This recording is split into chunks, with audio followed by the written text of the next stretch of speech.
now that it's 5 after. Also, we have like 165 people on this call, so thank you. Thank you for joining us. So what are we talking about today? We're going to be talking about our legal observer program, what it is, who we are, how you can get involved, and how you can request a legal observer if you need one. Before we really get into it,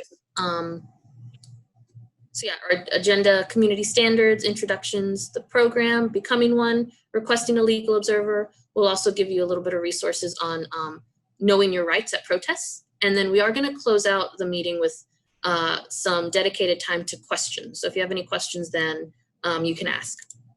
But before we do get started, we just kind of want to start off this meeting with some community standards and norms. I know that some of these like online and virtual spaces are new to us. And so we're trying to figure out how to best share the space.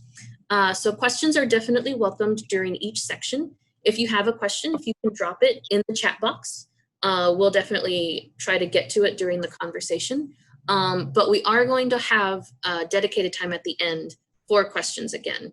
When we do open it up for questions, you are able to raise your hand. It's a feature on Zoom. So on the bottom of your Zoom screen, you'll see different items. If you click participants, from there you can raise your hand. If you're having problems raising your hand, go ahead and just put something in the chat box and then we can unmute you there.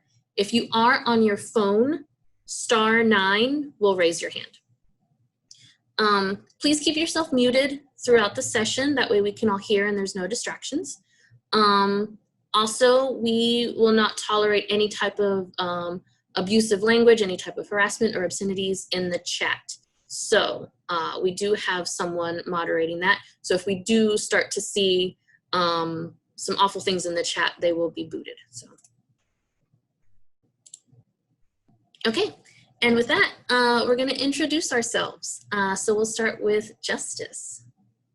Hi, everybody. My name is Justice Gatson. I am an organizer for the ACLU of Missouri. I generally take care of the western end of our state, and I am so happy that all of you are joining us for this important meeting. Thank you. Oh, one more thing. My pronouns are she and her. Thank you. Okay, and my name is Alicia Hernandez. I am the Eastern Missouri organizer. I work very closely with Justice, and my pronouns are she, her, and then we'll pass it to Emma. Hi, I'm Emma. I work with Alicia as a policy intern at the ACLU of Missouri, and it's great to see everyone here.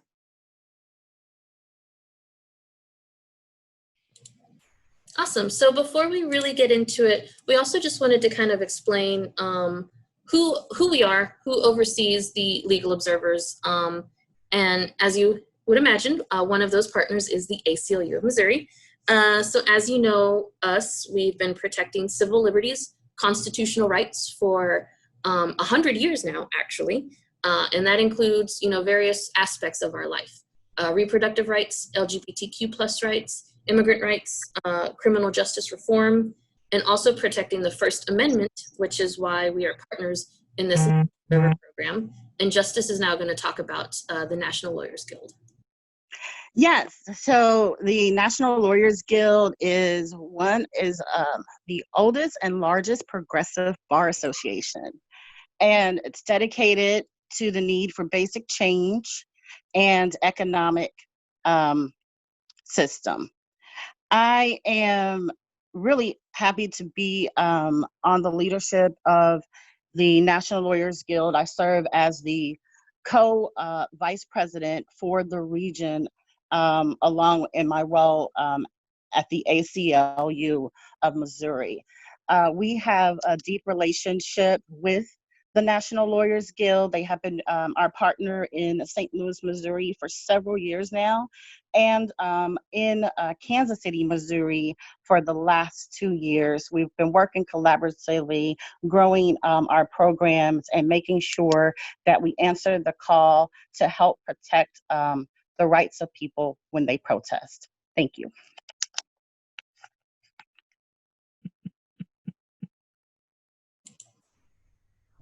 Okay, so now we're going to talk a little bit about the purpose of the program. Who are legal observers? So your number one role as a legal observer is to document police misconduct and the arrests of activists.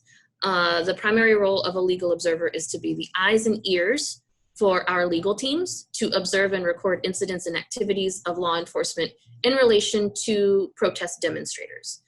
This includes any type of arrest, use of force, intimidating displays of force, denial and access to public spaces and parks and sidewalks, and any other type of behavior. I apologize.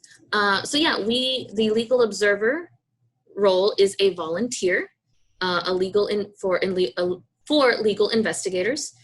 Just to note, this is very important, and we'll talk more about this in our trainings, and we'll talk more about trainings later on in the video. So legal observers don't give legal, tactical, or political advice. We also don't negotiate or speak to the police for the demonstrators or for any of the protest organizers. We don't interfere in arrests. We don't give away any confidential information about individuals or groups. Any of our recorded materials are privileged and protected. So after you legal observe, what might happen is you might be asked to testify as a witness, provide an affidavit. You will be asked to provide evidence, so any notes, photos that you've taken. You are a neutral, so a non-participant, and you are objective. So that's a little bit about who legal observers are. Just wanted to highlight this. I'll also send this article link in a follow-up email. I'm gonna send you all next actions, next steps, and some important links. The Legal Observer Program in the state of Missouri has been crucial to some of the cases that the ACLU has filed. One of the most recent ones was during the Stockley protests. Police were using kettle arrests and using unnecessary force. And here's just a little a screenshot of that article from the Post-Dispatch. So now Justice is going to talk to you all about becoming a legal observer.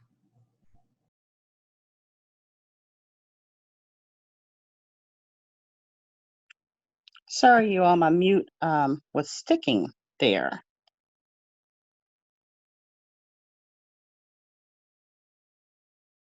So one of the first things that needs to happen with becoming a legal observer is getting the proper training to go out on the streets and observe.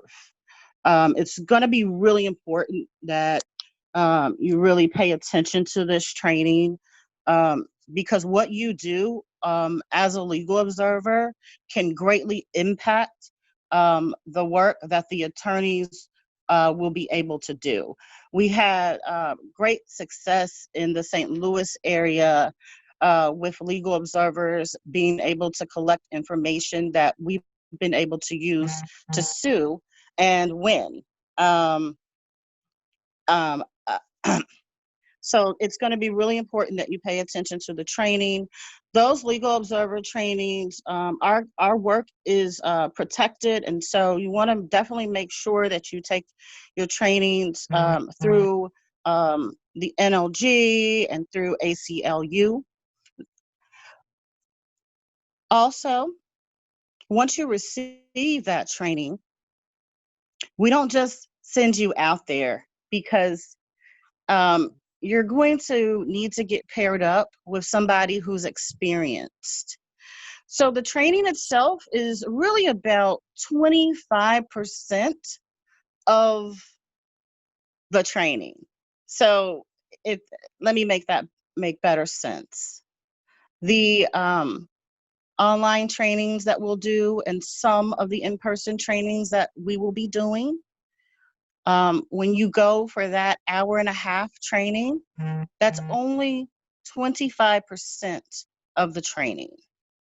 The other 75% comes from being on the street and being out in the community and actually observing the events. There are different level actions. We code them green, yellow, and red. That gives us a good idea of the climate that legal observers will be going into. And so a green action means that we don't really expect arrest. Yellow is there may be something here, but probably not. Actually, in St. Louis, we have 4 colors. There's an orange one for St. Louis. It's right after yellow, when we kind of know it's getting real tense and we may possibly end up in a red situation. And usually a red situation means there is high probability for mass arrest, for kettling, for pepper spraying, and a lot of escalation from the police. So those are the 3, and in St. Louis 4 codes that we use. When we observe, the records are confidential and they're privileged. So we want to make sure that we have trusted people in this program who will not disclose any confidential information. It's going to be really important. And right now, we have the challenge of LOing, legal observing. You'll see LO, that means legal observer, of LOing during COVID-19, which brings about its own set of complications. But we do have a training. It will be a part of the training that will go over how we are keeping safe and how we're keeping legal observers safe during this time.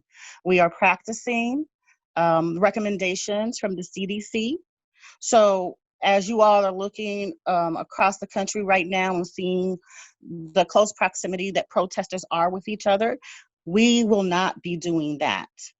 We will be following the recommendations by the CDC and also using PPE when we are out not protesting, but observing protests.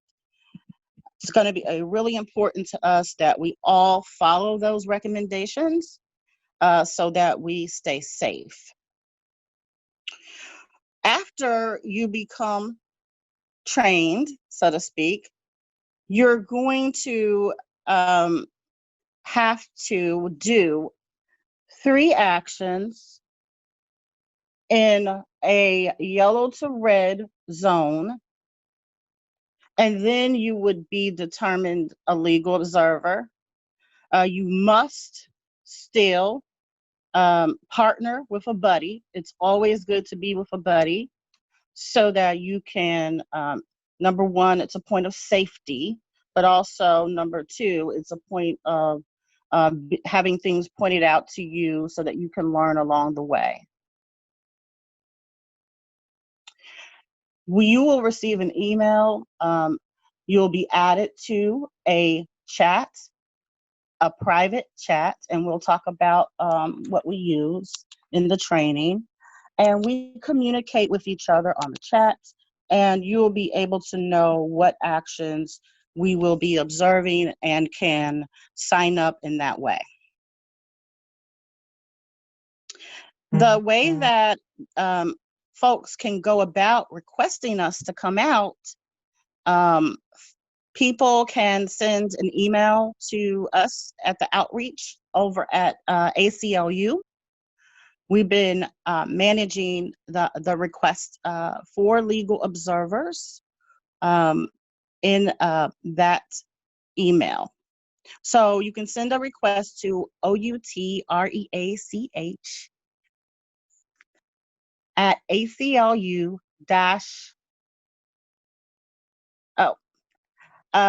if you're going to ask for Kansas City, KC.org. Alicia, can you give the one for the St. Louis area? Yeah, for St. Louis, this general area, if you are requesting legal observers for your protest, you will email outreach@aclu-mo.org. And as Justice said, for the Kansas City side, outreachkc@aclu-mo.org. Again, I'm going to send up a follow-up email with all of this information in it. So if you didn't get a chance to write it down or capture it, I'll definitely send it your way. And so, as a legal observer, it's going to be really important that you know what our rights are so that you can actually determine when they're being violated.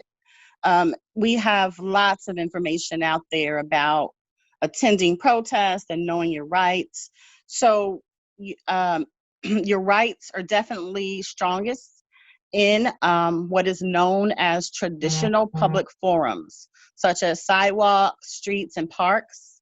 And you'll also likely have the right to speak out on other public property. So protesters generally want to know what their rights are, and you definitely need to know what their rights are so that you can determine if they have been violated. There's information about counter protesters that you all need to be aware of too, especially in this day and age where they are popping up more and more. What you do need to know is that just like everybody else, the counter protesters also have a right to free speech, and the police must treat protesters and counter protesters equally. So you want to definitely, I don't want that to be a surprise for anybody if they see another group coming to protest what another group is doing. You also want to make sure that you know what to do if you believe that your rights have been violated. You want to write down everything you remember. You want to write down officers' badges, patrol car numbers, and the agency they work for. You want to get contact information from witnesses. You want to take photos. And once you have all of this information, you can file a written complaint. Anybody having questions about any of that can always contact myself, Alicia, or just our team in general. One of the things that legal observers would want to pay attention to is hearing and listening out for dispersal orders when protesters are told you have to leave, or it may be something like, this is an unlawful assembly, you have to leave. Those things are very important. You want to document when you hear those. So there is a lot more for you all to learn about knowing your rights. We will send you the information so that you can go through it fully and completely about knowing your rights. Yes, Alicia just said that we'll send out the info for that. So I think it's a good time to maybe head into getting some questions so that we can provide some answers. There are some questions in the chat that I can read off. We can start with these. So the first question from Elizabeth. Wondering about how personal Facebook pages and posts could potentially discredit legal observer testimony. For example, if I have a post that says ACAB, would that discredit the legal observation? So about that, you just don't want to post any pictures that you've taken or video that you've taken or anything that you've done when you're out legal observing. Remember, all that's supposed to be confidential anyway. and it will be turned over to your legal observer coordinator. But you definitely do not post anything that you have taken while out as a legal observer. Now, you do have the right to speech, and so we're not saying you can't share something about what's happening in this moment, and it doesn't mean you have to shy away from having an opinion. You just can't comment on the actions that took place that day. You can't talk about it to anybody except the team in which you go out with that day, and to maybe an attorney if that needs to happen. So you cannot share information with your friends. You cannot share this with your significant other. You have to protect this. You have to really be able to protect this. So just don't share anything that you've taken for the time that you went out on social media at all. Yeah, just to kind of piggyback off of that, like Justice kind of mentioned, we do this because it's meaningful, right? We're moved to do this. We have certain values. And I oftentimes reflect that on my Facebook page. However, for anyone, I recommend to have a private Facebook page. A practice that I have for myself when I'm legal observing, I actually avoid social media the entire time I'm out there. I don't mark as going to any action events. I'm aware of the information, but I don't engage with them in any way. And when I'm there, I may check social media for updates of people who are around me, but I also don't post. So the next question. Current activities involve people with different intentions in being there, protests being only one. What is the LO role in documenting arrest of people, breaking windows, gathering material which isn't theirs, etc.? We have zero role in that. That's not why we're there. So the explicit role of a legal observer is to document the actions that police are taking. It's not our role to document what protesters are doing. I don't want you doing that. I want you focused on what the police are doing. That's why we're there. So please, please, please don't do that.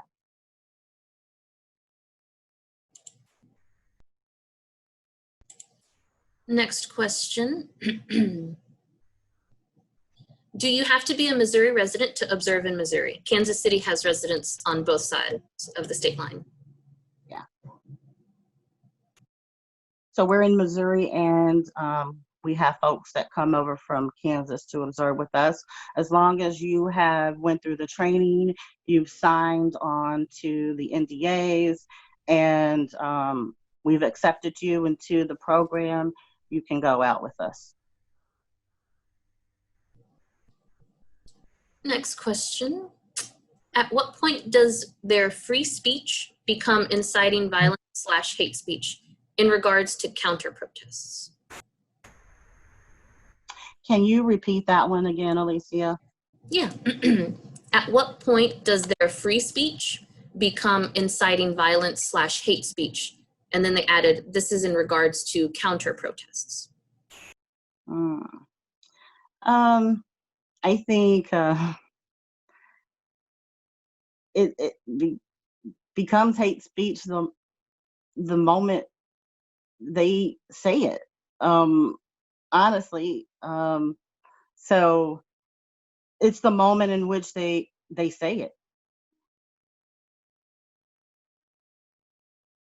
Now, let me tell you, to be honest with you, to keep it real, I've been to protests in Kansas City that I've legal observed at, where counter protesters came.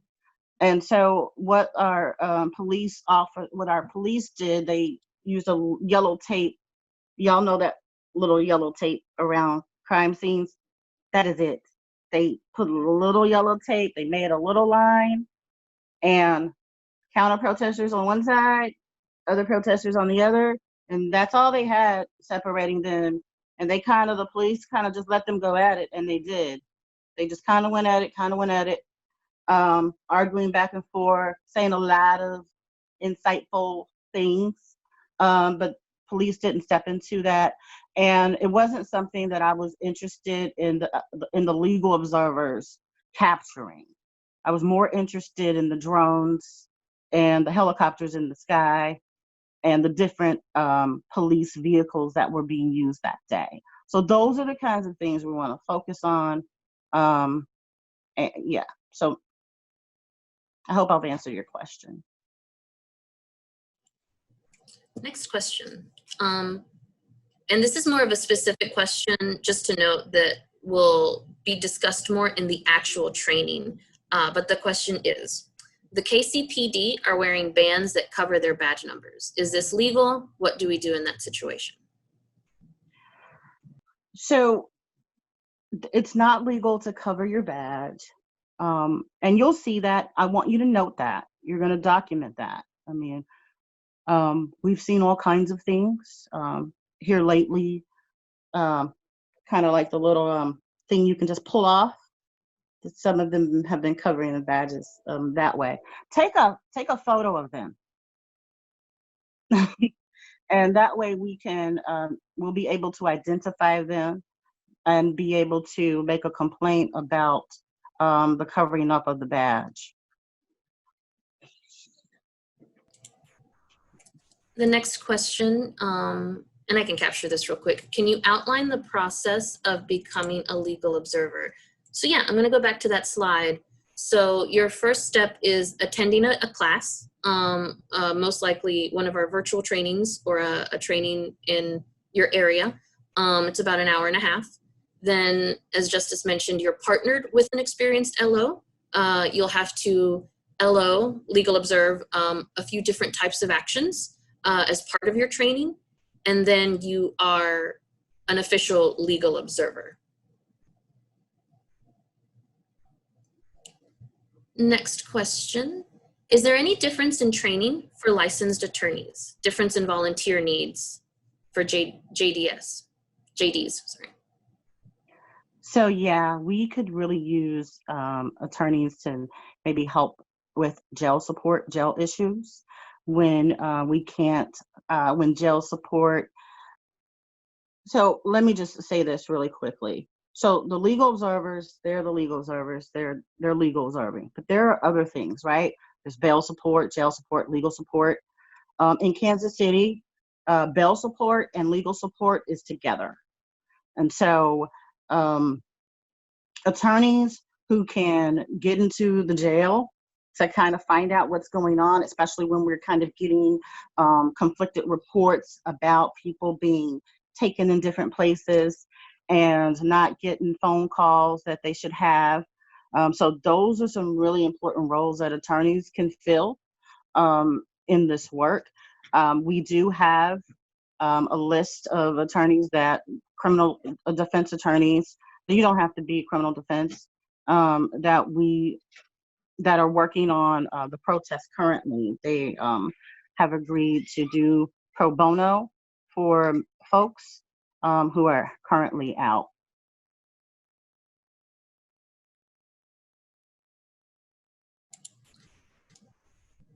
If you work or are trying to work in the legal field, would doing this be a conflict of interest? No. No? Not at all.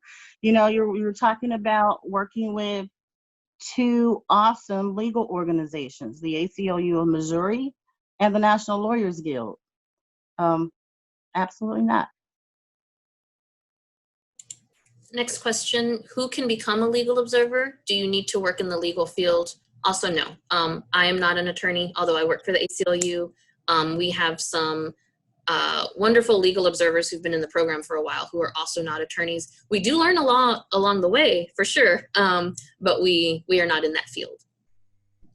Right, and it's a volunteer position. It's great for those who are maybe legal students and paralegals and other folks.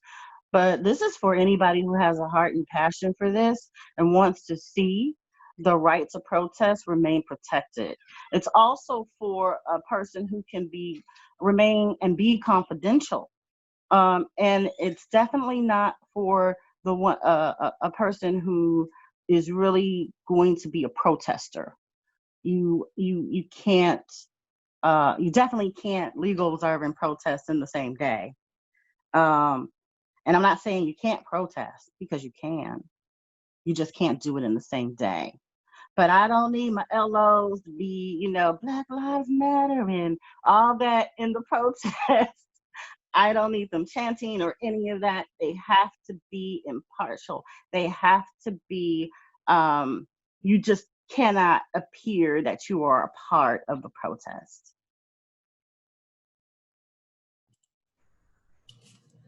So the next question, okay, so it seems like it's clear that there is a training and then you are to participate in yellow and red events. But then someone asked or mentioned a clearer picture or walkthrough of the process would be helpful. So you sign up for an info session like you're in today.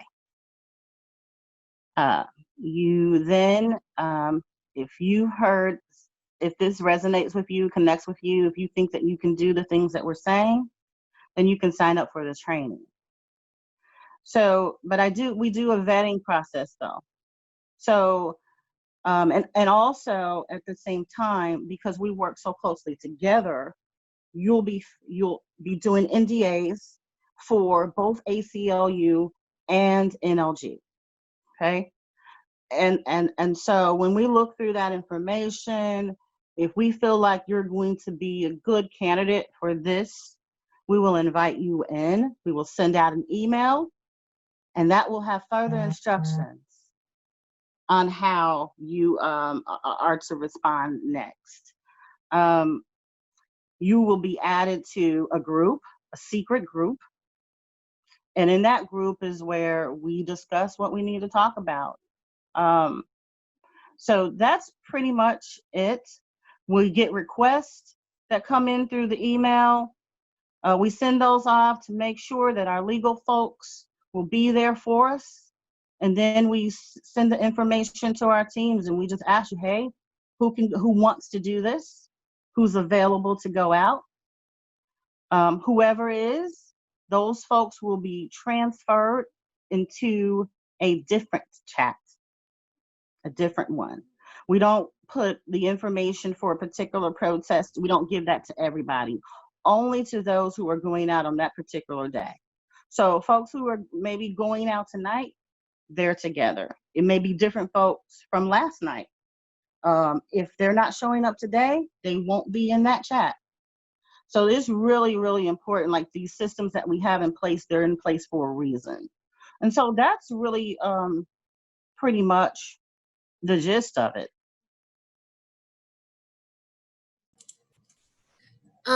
So Beth was kind of expanding on the last question regarding social media. What about previous posts before we come in at low? Will social media history cause an issue down the road? Same question or same answer as Justice said earlier. No, just make sure that when you're out at a protest, you're not posting about it when you're legal observing. And again, I would just recommend to anyone, keep your Facebook or social media private. I think that's just a best practice, honestly. Yeah. The only thing that I think previous posts I would have a problem with is if I saw something contrary to our values and beliefs.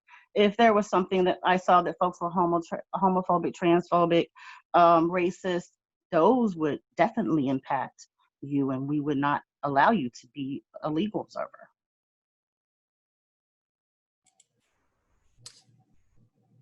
Next question, are police required to give you their badge numbers if you ask them? They're supposed to give you their badge number. They're supposed to do that. And we know that they haven't been doing that. And so if you run across that, take a photo of the cop so that we can pin down who this is, so that we can do what we need to do about why this officer is covering up the badge. So next question, which is important. Ken has attended a previous LO training, and at that training it was mentioned that observers should be recording notes via pen and paper rather than voice notes or video recording. Is that correct? So, 2 parts on that. That is technically correct. But right now in this moment, we are giving a little bit more leeway for photos and some video because of the state that we are in right now. We were getting ready to do a training for our more seasoned LOs to show them how to properly record. But we didn't get that going when this happened. And so we're going to have to do that though, because recording can come back to bite folks that we don't want hurt. And so it's really important. We're going to come out, we're going to do a video training, but I'm advising the LOs to take photos. I'm in there the whole way. The legal observer coordinators are right there in the chats, knowing exactly what's going on and watching feeds and streams of all kinds of stuff related to the protest.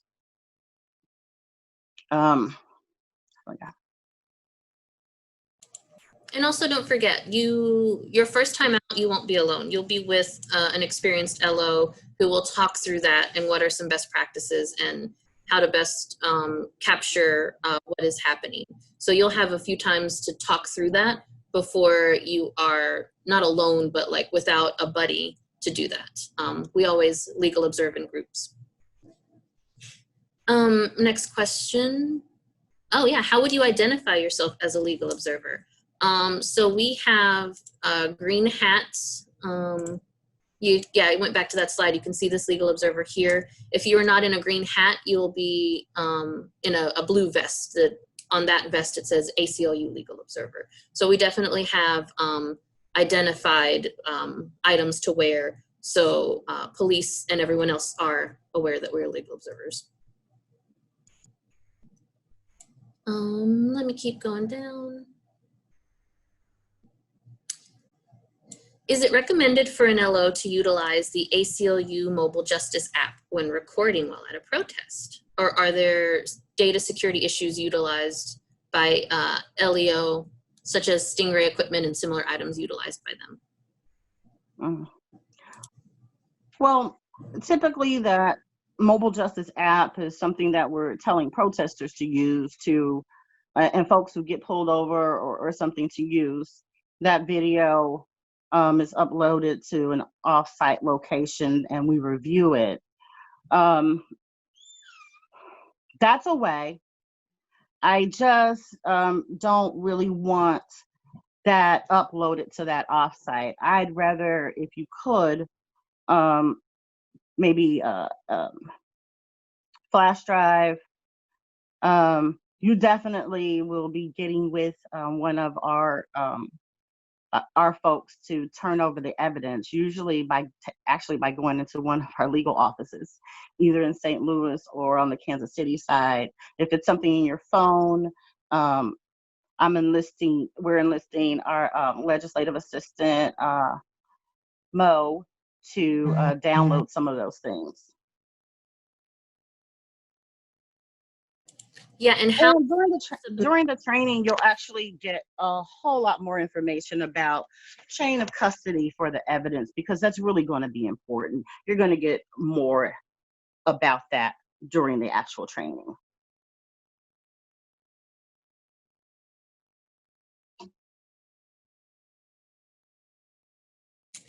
Then we kind of have a series of similar questions about how police interact or treat legal observers. Are they targeted by police? Yeah, what type of action are they taking toward LOs? A couple of questions there. So it depends. Typically, when police have seen that, somebody has on a blue vest or a green hat, they typically just don't want to bother with that. So it's been a deterrent in some situations. However, what we've been seeing across the country, these protests particularly, some LOs have been arrested. So I want you to know that that's a possibility. That's a real possibility that you could be arrested.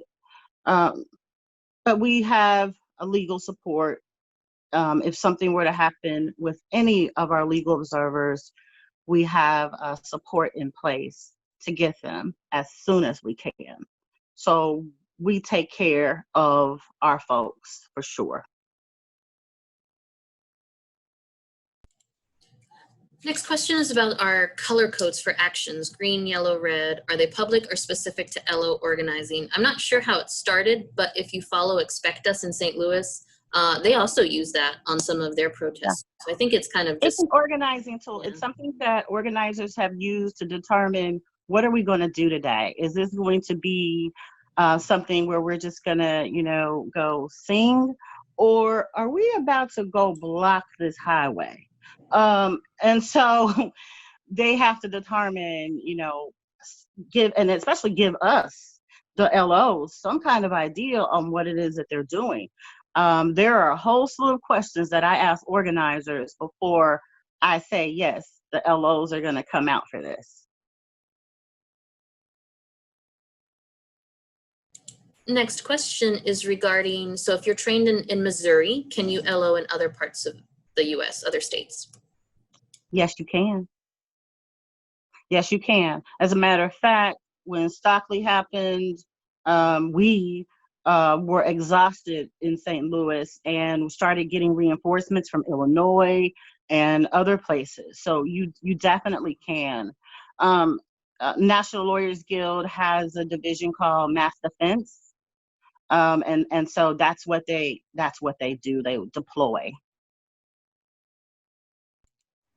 The next question, do you have to have an active Facebook profile to LO? No, as a matter of fact, we do not use Facebook for LOing. That is just not private at all. We have a different platform that we use when we go out. Yeah, you will need a mobile device. As Justice mentioned earlier, we use an encrypted messaging app to communicate with each other before and during protests. Yeah. Next question, is there a required number of events you need to observe, monthly, yearly, etc.? So I wouldn't say we want people, this is a volunteer program, but we want this to be an active program. And so coming out as much as you can would really be the way to go. There's just not a requirement there, but we do want you to be active. If folks have been inactive for a while, we may reach out to them and say, hey, are you interested in, getting back in the groove here?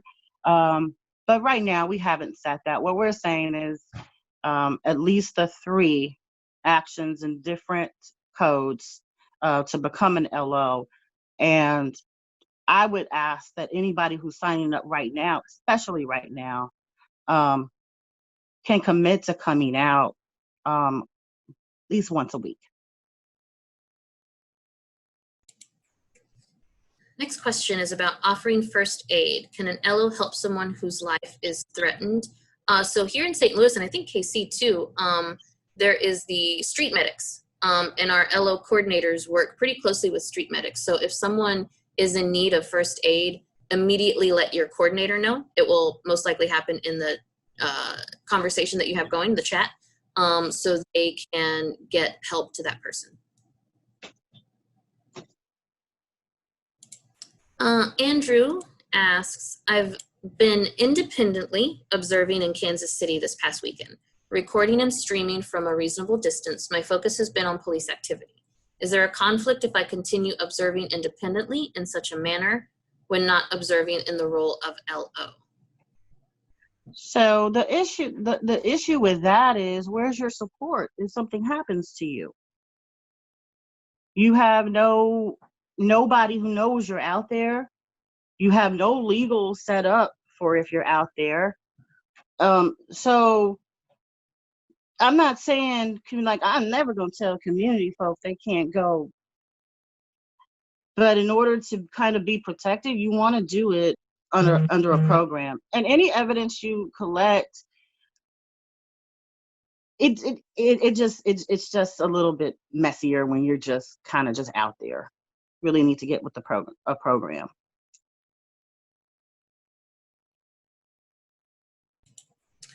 Do you ever have to retrain once you move to LO, or does it last a certain amount of time?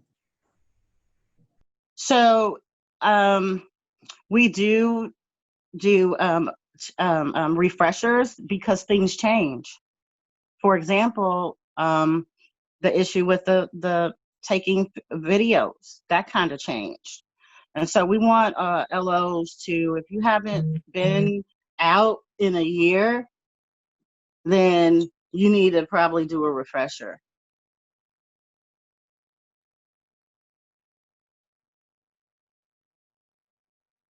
Sign new NDAs so that you can be covered under the program, get on the list so that I can send, I'll have that, our attorneys will know, we'll know who's out there. We just kind of want to do, make sure that everything is right.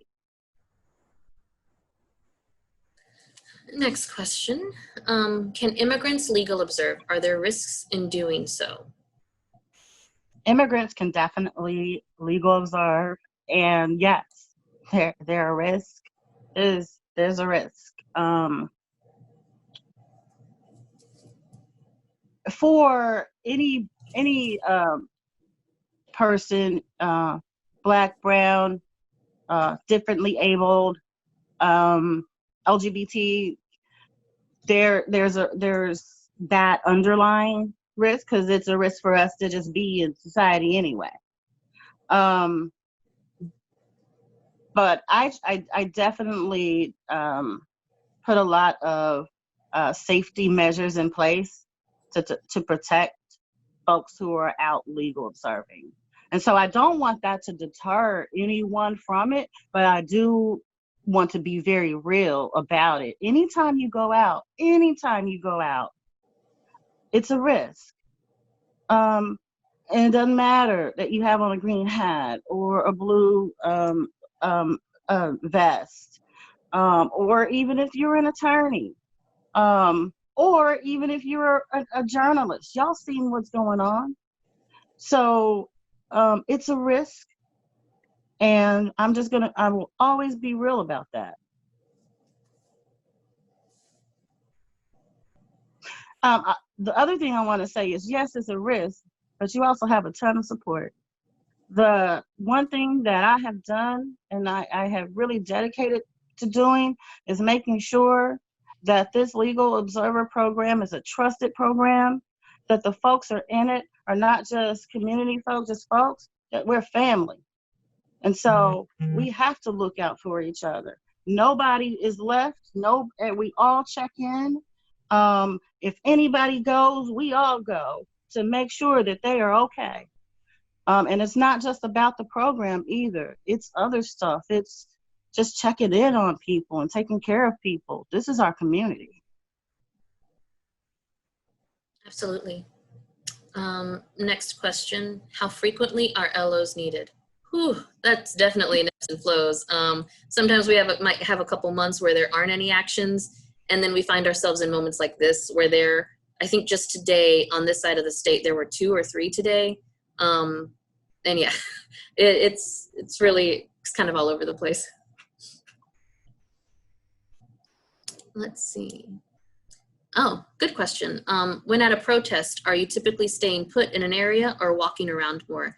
Also, it just depends on the protest. I have legal observed where they were in a location the entire time and I stood there.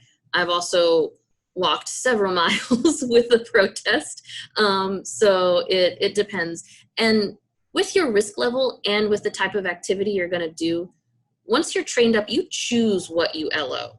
So for example, I'm pregnant right now. I can't do what I used to do. And I'm keeping that in mind when I take LO shifts, and you can too. Keeping in mind what you are comfortable doing, what your risk level is, and kind of how you're feeling and what you can do. So definitely take into consideration all of that. Some of our folks, like me, sometimes my knees hurt. I'm a little bit older. I can't walk as much as I used to at those protests for miles. And so there's something to do. I got something for you to do. I may have you on recog. I may have you doing some other things. You don't have to do that as much. But you could be walking. You could be standing there for a while. And also want to say that it's you determine how much time you have. If you've only got an hour, you've got an hour. And we'll use that hour. We need that hour. So don't feel pressure. Like, even if you go out there sometimes and if something's going on, tell your legal observer coordinator, be like, hey, I came out here, I was a little bit more ambitious than I thought of, and I'm going to need to step back. It's okay. We'd rather you do that. We want you to be alert when you're out there. We want you to be energized and on point. And so if you're tired, some people are affected by the sun. They're feeling good, everything's fine, and they get out there for like 30 minutes, and the sun kind of does something to them. So if that happens, tell your LO coordinator, and it's okay. Come back out another day.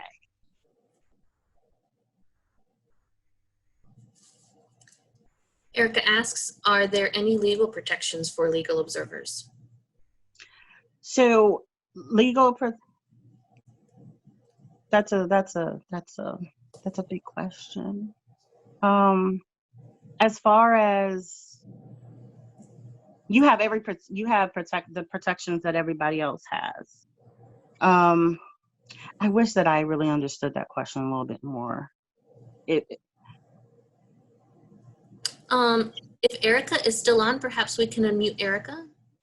Could expand on your question a little more? Yeah, this is Erica. I was just curious. I know that there are different protections, for example, for like when media is present. Obviously, we still have, yeah, I saw that look and I agree, Justice, but presumably media has different protections. So I was just curious if there was something like that as well for LOs.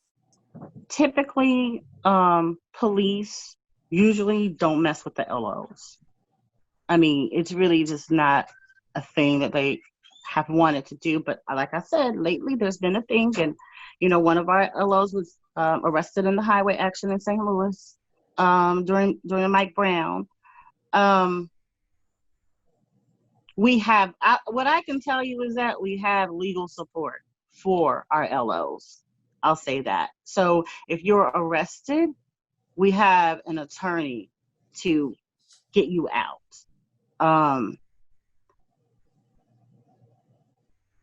I wouldn't say no. With the protection, I wouldn't say that there's anything special.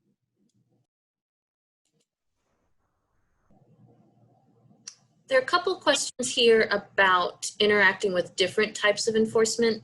I will say, let's save that for the training. If you want to know more information, we talk specifically about the different types of enforcement you are going to see.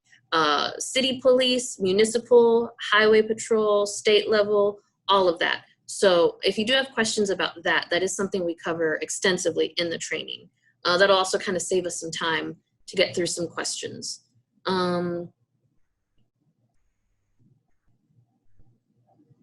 Next question, are legal observers specifically for protests? Would an LO ever document something outside of this, such as street or police interactions on the street? So legal observers, this specific program is for protests and actions specifically. There, if you are like on the St. Louis side of the state, if you're interested in observing, say, like ICE or immigration interactions in the communities, we have a program for that, but that is separate from legal observing. Legal observing is very specific. Do you want to expand on that, Justice? Yeah, and so if you see some situation happening, and you're like, I'm a legal observer, I'm going to put my hat on or my vest. No. That's not how it goes. It's a coordinated effort. We need to know who's out. We need to approve it. And so, no.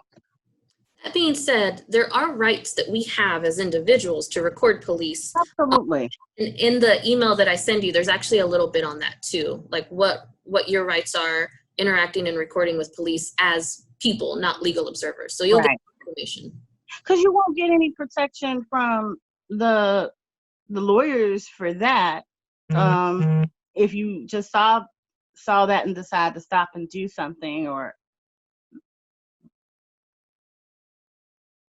now as a person who's out there, if you see stuff and you record it and you want to try to do, if it's bad and wrong, send it to the ACLU complaints line. And we have a complaint form. You can fill it out. You can send a video with it as well. That's a way to get it in where some attorneys can look at it. Okay. I think we'll need to wrap up soon. Let me see what other big questions we have. LO's recording actions against journalists during a protest. Is that something we do?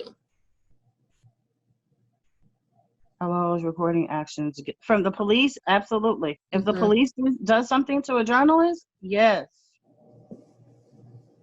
Oh, here's a good one. Okay. If we own professional photography equipment, is that helpful? I will say, if you're going out to LO, be prepared. The items that you have on you, be prepared to lose them. As Justice mentioned, we don't often get arrested, but it has happened before. And that is something that we cover in the training too. And not even, go ahead. Oh, I'm done. And not even for the arrest. Things can happen pretty quickly. You're moving, you're going. Some people have to run a little bit to see what's going on. You could lose all kinds of stuff. If you're going out there, don't bring anything out there that you don't mind not ever having again. Because if cops see it and they didn't like what you were doing, they might bust it up. I mean, we've seen things happen to some of the live streamers, and I'll say live streamers in St. Louis where all their stuff was taken. And I think once police sometimes get to a certain elevated point, they're not caring. And I'll tell you, we have our training. We really, really, really train our legal observers on doing the biggest job that we have for them, and that's not getting arrested. So we really, really go through that in the training. And I've not had any legal observer be arrested. I've not had any. Okay. So this is the last question, y'all. As a legal observer, how much personal information is required during the vetting process? What documentation, et cetera, is needed to participate, to join? So I'm really looking for and making sure that people who work with law enforcement is not in our program. So I'm going to be looking for that.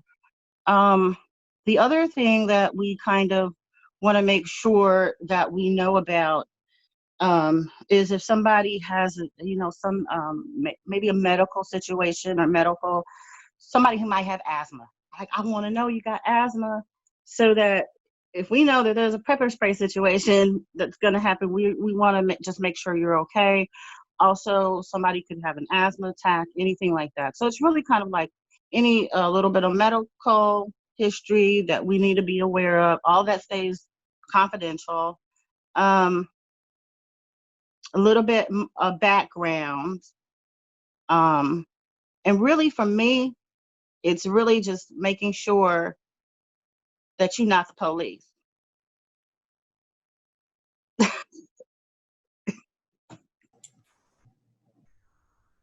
Oh, good question. Is there a charge for the LO training? No, this is No. completely volunteer.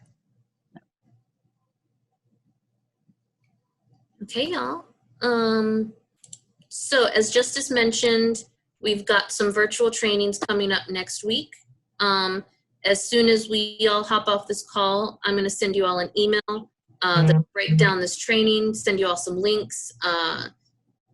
So yeah, then you can join us at a training and then join us in the Legal Observer program. Yeah, I think that's it. Is there anything you want to add, Justice? Yeah, just want to say that this is one of the most important things. You want to do something real right now that's going to help? This is it. The response that we're seeing all over the country, we need as many legal observers as possible. I'd like to have an LO for every cop that shows up. And so this is really, really, really something important that you can do. I hope that you consider it. Thank you for joining the call. Thank you, everyone, and have a good night. And just a note, I saw a couple of questions. Will be recorded. So if there were friends or anyone you know who couldn't make it, we'll have this available as well. Yeah. Thanks, everyone. Have a great night. We'll see you soon.